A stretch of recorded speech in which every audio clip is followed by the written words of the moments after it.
problems that are global. There has been a lot of work by many organizations, including the United Nations, but there's a lot of multinational organizations have been looking into this, the IPC and a whole heap of others. But there has now been some consensus that has been developed, and this is to create the United Nations Sustainable Development Goals. These were signed in 2015. They replaced the previous Millennium Goals, which were very ambitious goals as well. But the United Nations Sustainable Development Goals are very much more data-driven, and they're quite simplistic, and they apply just as equally to developing countries as to developed countries. The goals were signed, ratified by all 193 of the United Nations member states. And there are 17 goals, of which clean air, clean water, security of food, employment, education are some of those goals. And underneath each of those goals, there's 300 different issues. So it's a big, big framework. It took 3 years of discussion, debating, socializing of the ideas of what the goals were before the agreement and consensus could be met. So we're now 5 years into this period. The goals are meant to be achieved by 2030, and we're 5 years along, and we can't wait to 2025 to be thinking, oh my goodness, we need to do something about this. We need to be acting now, because these are big, big programs that take a lot of effort to implement and to be starting. You know, these are not insignificant tasks that are ahead of us. A primary approach, one of the fundamental principles of the Sustainable Development Goals, is the leave no one behind. So this is about equity and inclusion. It means that we are not leaving behind the refugees who are in Africa. We're not leaving behind women or people with disabilities. It is about creating an environment for everybody where they all have access to sustainable development. And it connects the land and nature and ecology. The goals are all very data-driven. So the 300 different issues which are sitting underneath the 17 goals, there are metrics for all of those that countries are required to report on every year. So we can measure and assess progress, or unfortunately in some cases lack of progress. And the idea of the goals is that it's going to break down silos and that there's interconnectionness between them, because you can't have clean water and if you don't, you know, food supplies is important for water, air is important for forestry and habitat. So they're all totally connected, and you know, fisheries, water, the whole lot. It's one big ecosystem of this planet that we live on.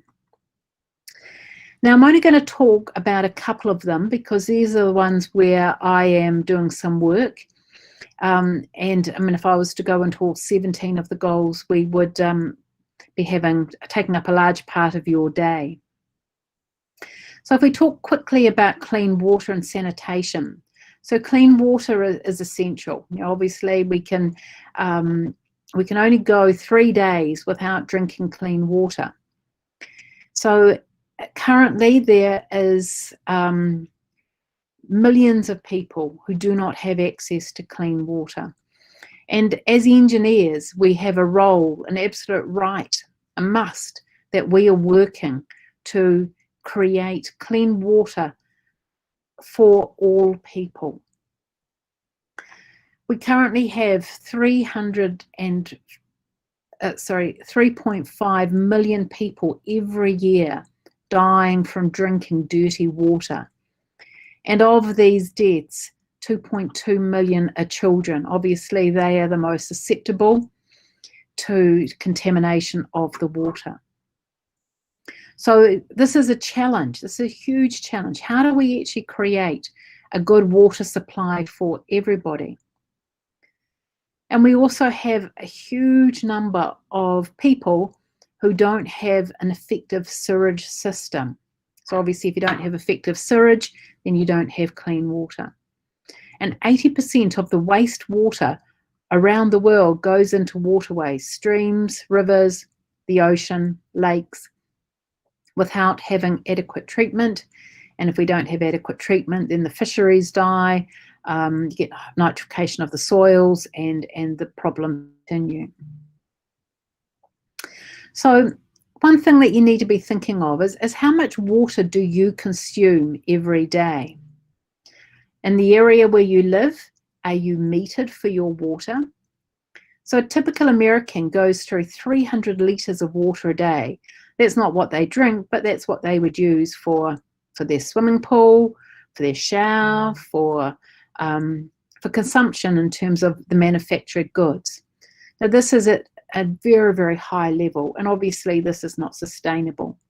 Where you compare that to somebody living in a refugee camp, their water consumption is measured down to possibly down to cups per day. So one is a reduction of the consumption, but two is the quality of the water that we have got. An area where I've been doing a lot of research is looking at affordable and clean energy.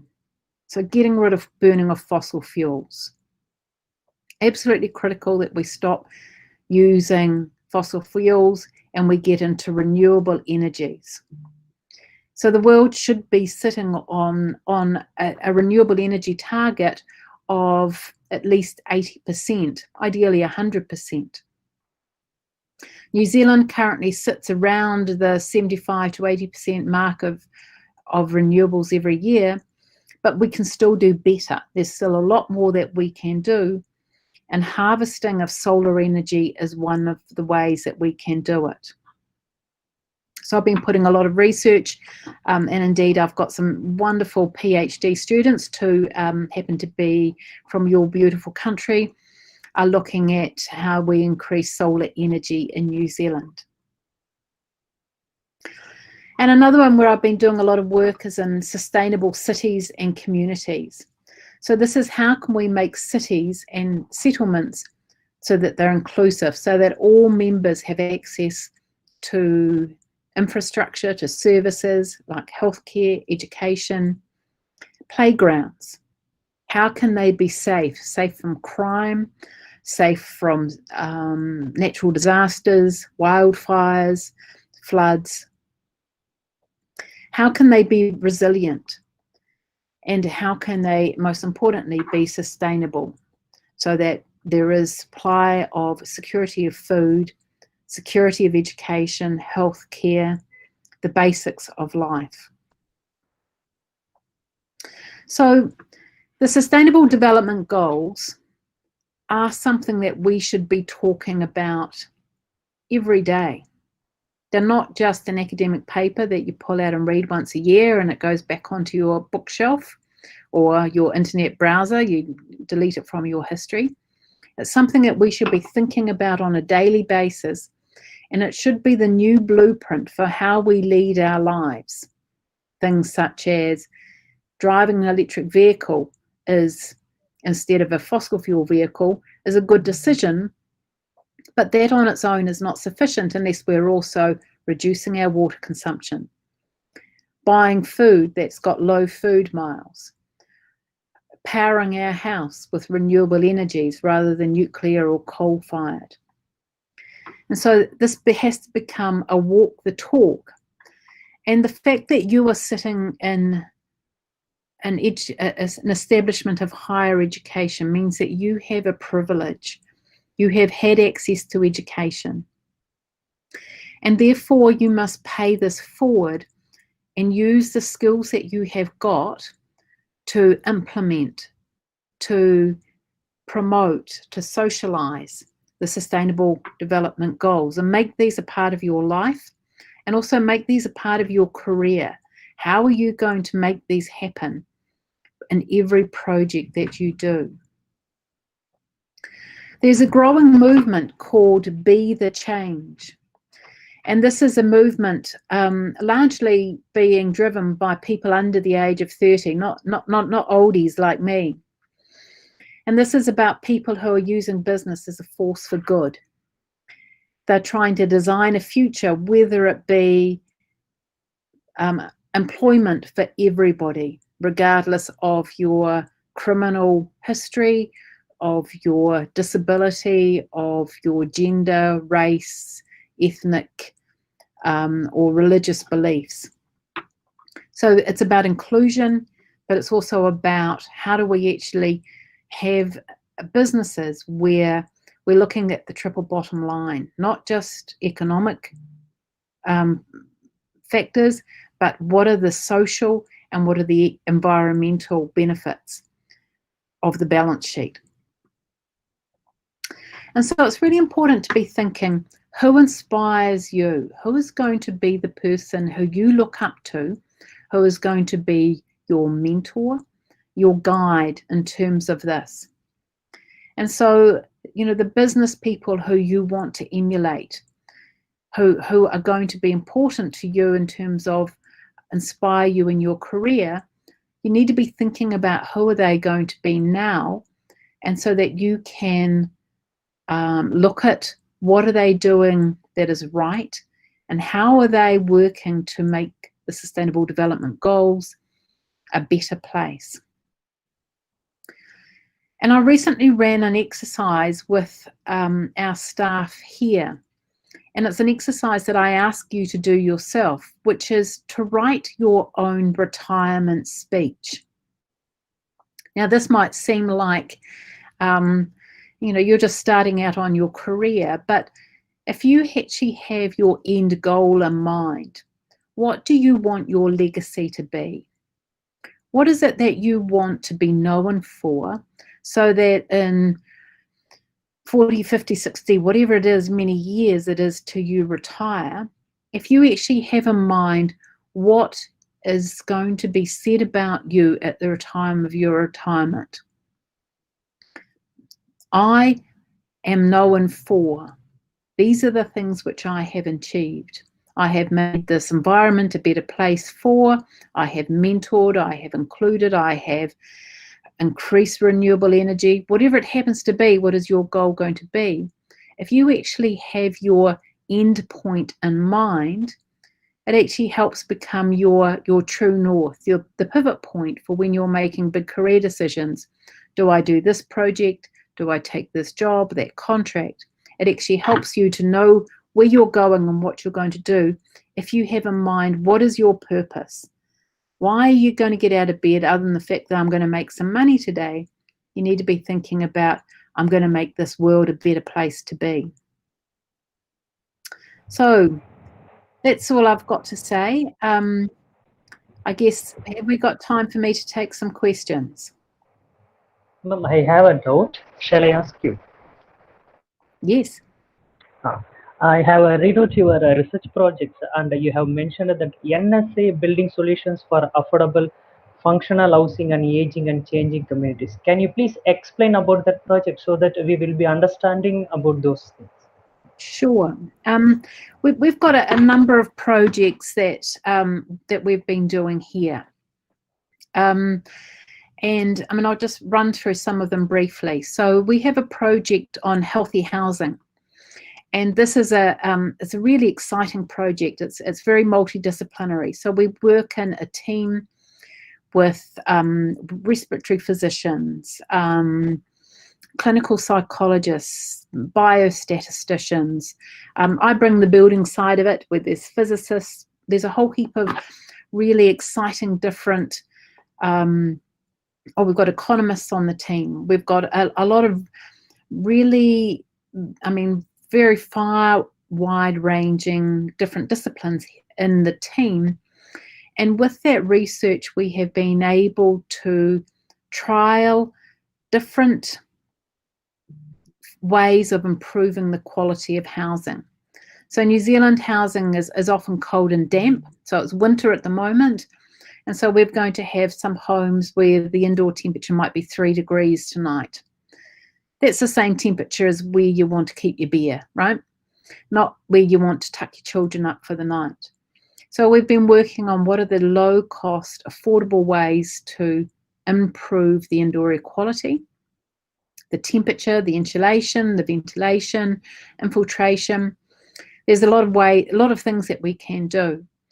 And we're looking for what are the low-cost solutions. And so we've been very able to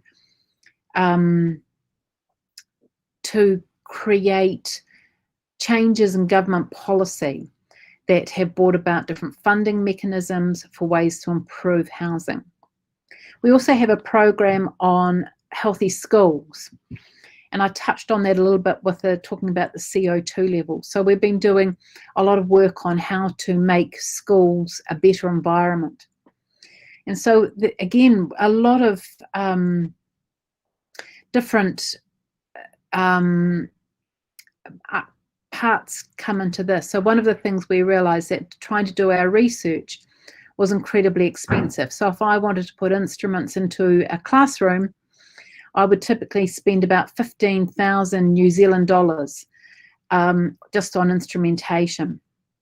And if a child happened to knock those over, then my instruments were probably not going to be repairable, and they would, I lost that money.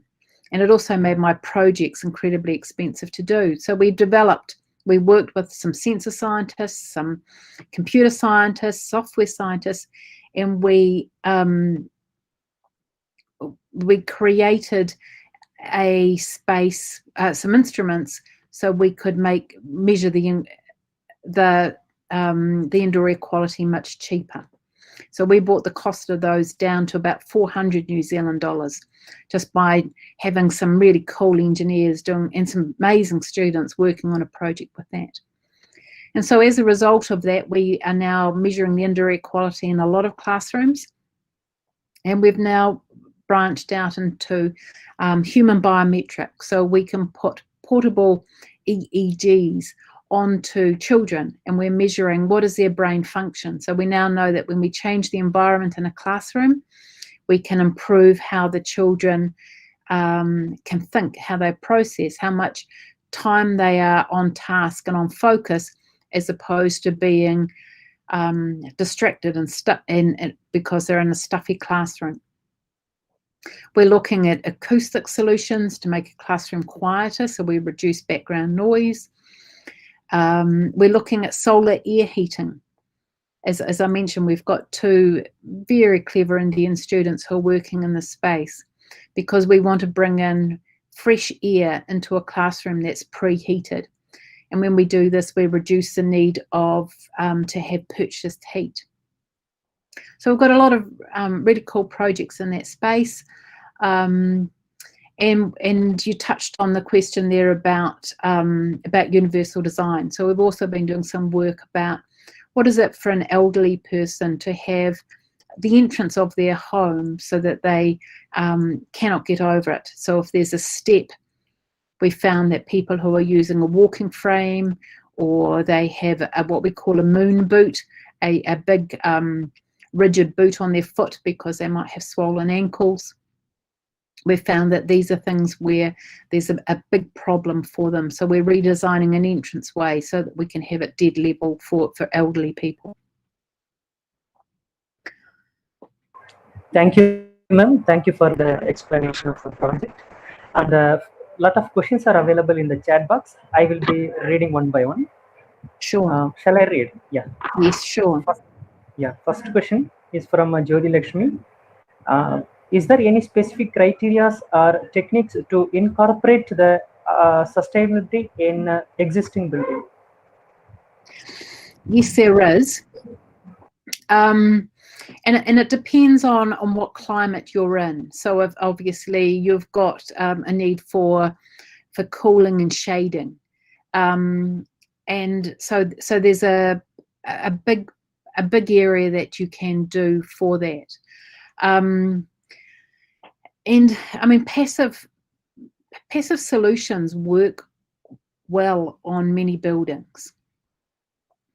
So rather than just ripping straight into putting in a bigger air conditioning system, there's a lot we can do either by building design, such as adding shading, adding an atrium, adding a solar chimney, having a phase change material, or if we do have to have an air conditioning system, why don't we have renewable energies on site, whether it be micro wind or PV panel, so that at least we're not using so much purchased energy for the running of that air conditioning system.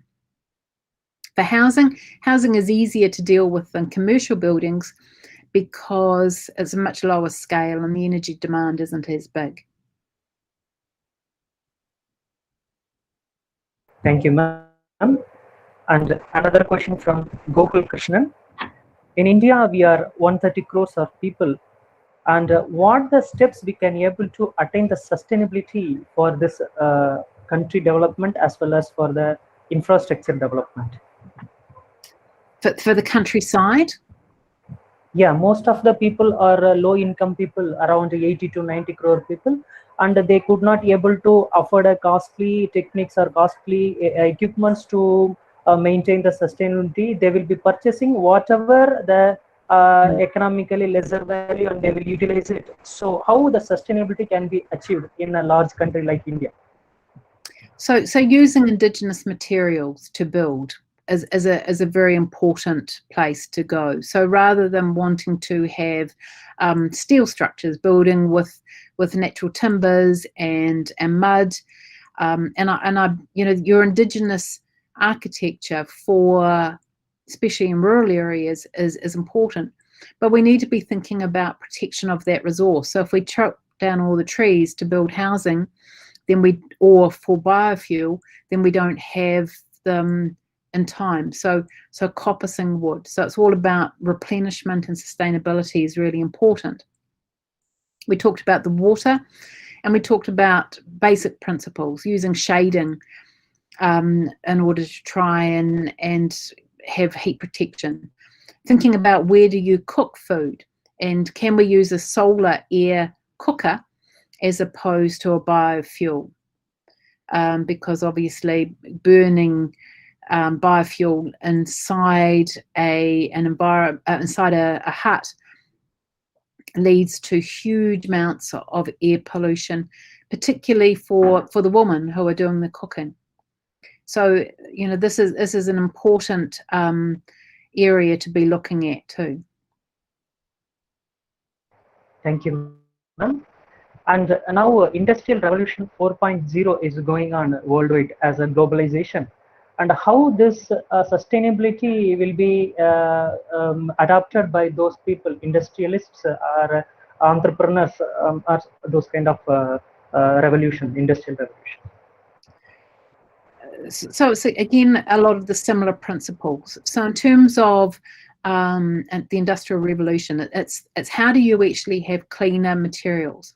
So if you're using aluminium, thinking about not so much about virgin, but blending in a reuse of aluminium so that you have sustainability of your materials. Rather than pulling down a building, can we crush the concrete and recycle it rather than starting again, because there's so much energy has been consumed in the initial making of that cement. Can we use fly ash? What is it that we can do in order to reduce the embodied energy of all materials? And then there's a whole heap about industrial process. That's well outside my league. I do not promote myself to be an expert in any way about industrial processes, but obviously efficiency, thinking about the fuel source, thinking about the whole supply chain so that you're close to supply is important too. Thank you, ma'am. And one more question from Dr. Sudarshan. In New Zealand government, whether they have framed any specific guidelines for sustainable development for building construction? So one of the hats I wear is I'm a director of the New Zealand Green Building Council. And one of the things that we are trying to do is to mandate the need for sustainability, especially for government buildings. And we're not getting that much traction on that at the moment. We've certainly made some improvements. There are some rating tools out there. Our New Zealand rating tools are typically based on the Australian rating tools. So rather than reinvent the wheel, we've adopted and adapted where possible. And there is a growing movement to have both housing and infrastructure and commercial buildings being rated against those tools. And it's both a combination of market leading, where we're actually getting quite a lot of traction with that, and there's a bit of push from government mandating.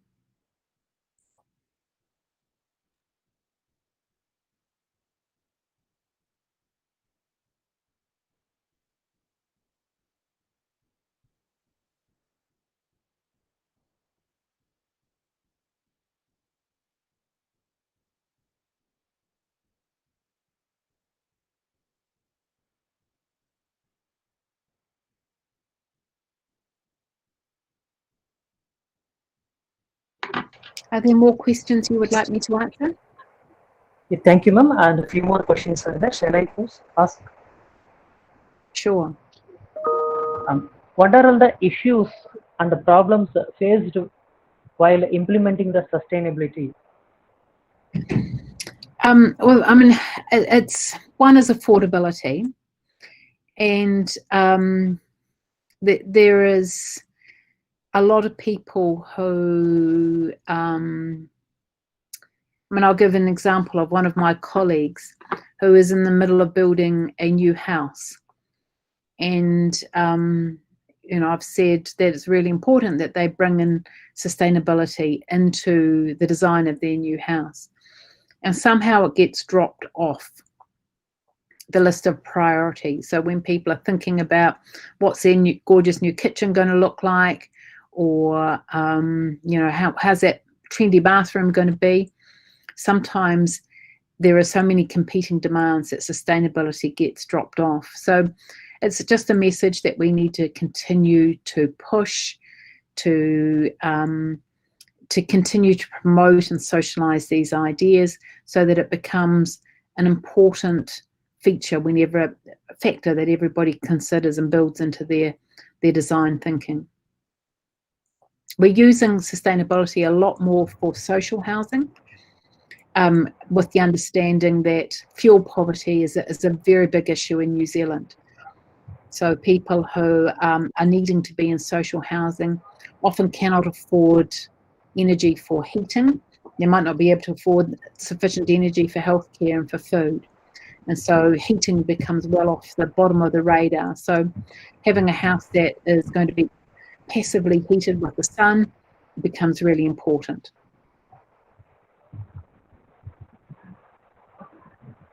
Thank you, ma'am. Thank you for your valuable time. My pleasure. I want to thank our professor Robbie, came from New Zealand and gave a brief and a deep idea about the sustainability, which will be connecting the environment and our civilization properly, like water, land, and HVAC, ventilation, everything, as well as our human psychology and physiology, the environmental adaptation will be taking place. And I want to thank this opportunity to our management, EASWARI Engineering College, who gave us an idea and agreement to conduct this international webinar. So the motto of this international webinar is just to share the knowledge around the globe.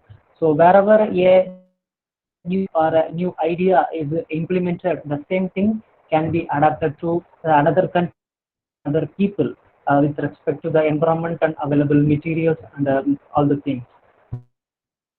I want to thank all the speakers of this webinar series. They have came from Germany, London, Africa, Brazil, US. I want to thank all of them. And once again, I will take this occasion to thank our professor, today's guest speaker, Dr. Robbie Gibbs. Thank you, ma'am. Thank you very much. Thank you for the opportunity. Enjoy the rest of your seminar series. Thank you, ma'am. Thank you. Thank you. Bye-bye. Participants, thank you for your cooperation. Thank you for your cooperation for this webinar series. I think all of you have some idea and knowledge about new techniques which is being implemented in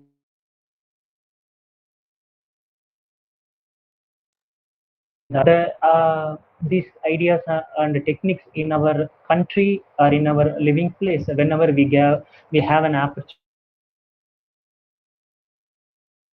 the academicians are having the capability to all this knowledge sharing and disseminating the ideas to the students as well as to the public. Thank you for the participation. Thank you for your cooperation. And the feedback link is available in the slide. You can see it. Kindly fill the feedback form. And within 1 or 2 days, we will be sending the e-certificates through the mail of your respective emails. Thank you for your cooperation. Thank you so much.